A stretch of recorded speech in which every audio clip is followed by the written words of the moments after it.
Bienvenidos a este nuevo análisis detallado. A ver, entremos directo en materia. Hoy vamos a explorar cómo un concepto de física, que parece bastante simple y que fue formulado allá por el siglo XVII por el científico francés Blaise Pascal, actúa literalmente como un multiplicador de fuerza oculto en nuestro mundo moderno. En serio, es la ciencia invisible detrás de las máquinas más poderosas que utilizamos todos los días.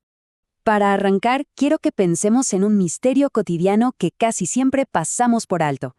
¿Alguna vez se han preguntado cómo es posible que una persona con una fuerza física tan limitada pueda levantar un vehículo que pesa más de 2 toneladas aplicando apenas un mínimo esfuerzo? No es magia, se los aseguro, y tampoco necesitamos poleas complejas ni motores gigantescos. La respuesta real se esconde en el comportamiento del agua, el aceite y los fluidos en general. Para entender cómo funciona esto, nuestra ruta de hoy tiene 5 paradas. 1. El principio de Pascal.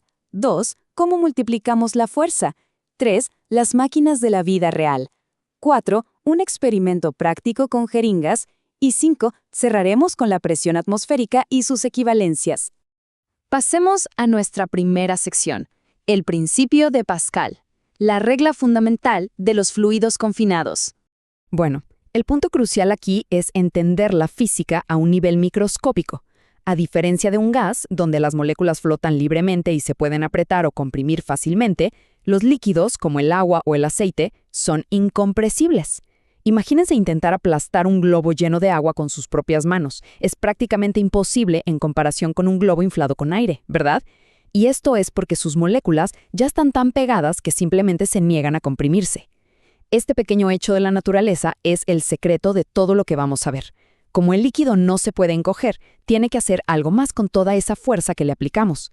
Y justo eso nos lleva a la definición exacta del principio de Pascal, que dice así: toda presión aplicada a un fluido incomprensible y confinado se transmite íntegramente en todas las direcciones y hacia todos los puntos del fluido y las paredes del recipiente. Lo realmente fascinante en esta frase es la palabra íntegramente.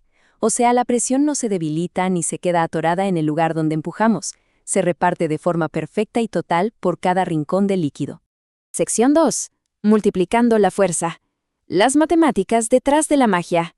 Vamos a ver esto con la famosa ecuación de la presión, que lo ilustra de manera brillante. Sabemos que la presión se mantiene igual, pero fíjense en lo que pasa con la fuerza. Supongamos que tenemos un émbolo pequeño, con una área de apenas 2 centímetros cuadrados, y le aplicamos una fuerza de 50 newtons. Como esa presión viaja íntegramente por el líquido hasta llegar a un émbolo más grande, digamos de 10 centímetros cuadrados, la fuerza resultante de salida salta hasta los 250 newtons.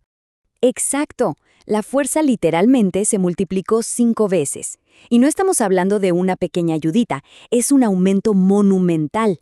Y todo este incremento ocurrió simplemente porque cambiamos el tamaño del área donde el líquido está empujando. 50 newtons de entrada se convirtieron casi por arte de magia en 250 newtons de salida. Una locura, ¿no? Ahora veámoslo al revés, que es igual de interesante. Digamos que nuestro objetivo es conseguir una fuerza brutal de 400 newtons a la salida. Gracias al principio de Pascal, si el émbolo grande tiene 20 centímetros cuadrados y el pequeño tiene solo 4, el esfuerzo humano que necesitamos aplicar se reduce drásticamente a solo 80 newtons. Es decir, si el área inicial es mucho menor, el esfuerzo que nos toque hacer a nosotros es mínimo. Avanzamos a la sección 3. Máquinas de la vida real. El principio de Pascal en acción. Aquí es donde la teoría se convierte en la fuerza bruta de nuestro día a día. Piensen en un gato hidráulico. Esto responde a nuestra pregunta inicial de cómo levantar un auto. Una fuerza pequeñita hecha con nuestra mano genera esa inmensa fuerza necesaria para levantar el chasis. Luego tenemos los frenos hidráulicos. Al pisar el pedal del auto con suavidad, el líquido lleva esa presión hasta las llantas con un poder bestial, capaz de detener toneladas de metal a alta velocidad. Y por supuesto, la prensa hidráulica industrial, que literalmente puede aplastar acero. Ya sea para frenar de golpe o para comprimir metal duro, todo el mecanismo depende 100% de aprovechar esta diferencia en las áreas de superficie. Pasemos a la sección 4, el experimento con jeringas, comprobando la teoría con nuestras propias manos. Para que vean que esto no es solo teoría de libros, pueden hacer este experimento en casa.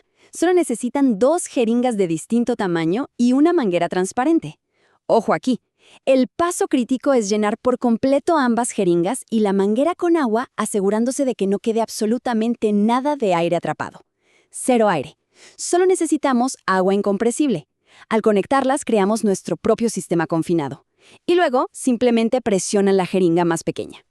Y el resultado se siente inmediatamente en las manos.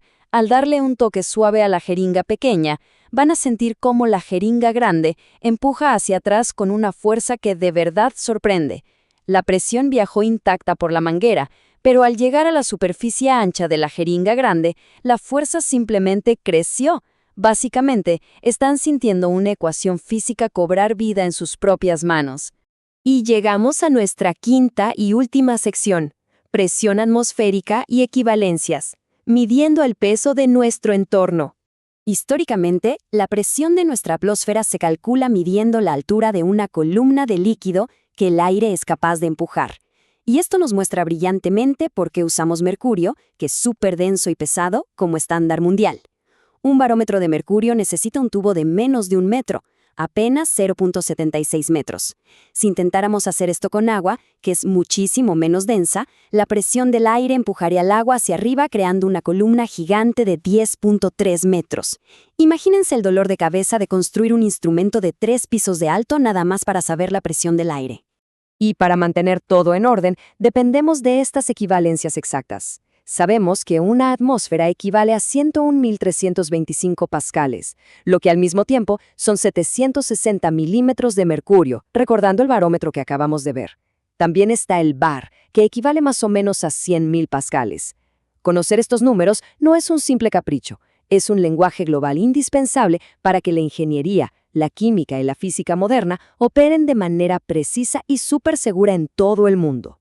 Así que, al entender por fin que los líquidos confinados nunca ceden ante la presión, sino que la distribuyen estratégicamente para multiplicar fuerzas brutales, es casi imposible volver a ver el mundo de la misma manera. La próxima vez que vean un camión pesado frenar en seco o a una grúa levantar vigas inmensas de acero, pregúntense esto: ¿cuántos multiplicadores de fuerza ocultos nos rodean cada día sin que nos demos cuenta? El principio de Pascal está ahí afuera, trabajando en silencio todo el tiempo, transformando el esfuerzo más pequeño en un poder monumental. Y con esta reflexión cerramos nuestra explicación de hoy. Sigan cuestionando cómo funciona el mundo.